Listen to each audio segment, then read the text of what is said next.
For 28 years, Emily's List has backed Democratic pro-choice women running for office. Now it wants a woman to win the highest U.S. political office, the presidency. We felt really strongly that it was time to really initiate a conversation across the country about the importance of women's executive leadership, mayors, governors, and ultimately the White House. Highlight the amazing women that we have in the pipeline now and the women that we continue to move through the pipeline that we'll see in decades to come. The American public seems poised to trust a woman in the highest leadership position. A recent poll of battleground states found 90% of voters would consider voting for a qualified female candidate from their party. 86% believe the country is ready to elect a woman president, and nearly 3/4 believe it's likely America will elect a woman president in 2016. Americans across the board feel that women executives, women leaders bring the right priorities and the right judgment to office, and that they will put family concerns and the nation's concerns in front of partisan politics.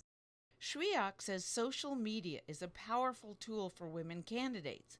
It's a great way to raise their profiles and to raise money. That incredible woman who's running for the United States Senate that you may not know yet, but I do, and I'm going to put it on Facebook, and I'm just asking you to give $5, $25, even if you have $100, put it on the credit card.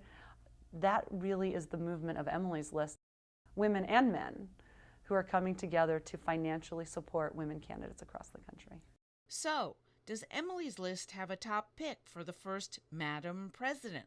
Shriak says Hillary Clinton continues to be the favorite, but not the only woman who could end up in the White House. Her background clearly as both a senator and now a Secretary of State brings all of that experience into one package to move forward, and think she'd just be a fantastic president if she took this on.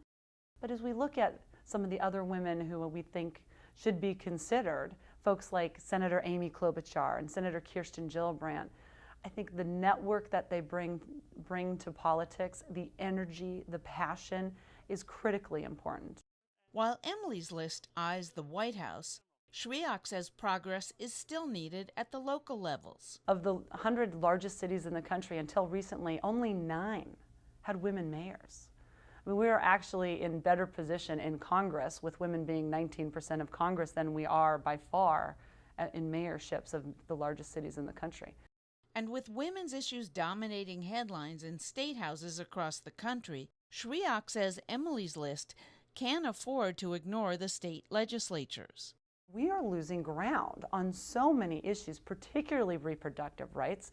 But if you look at economic, education, so many different areas, these state legislatures are really pushing through some incredibly backwards-looking legislations that are now laws in the country.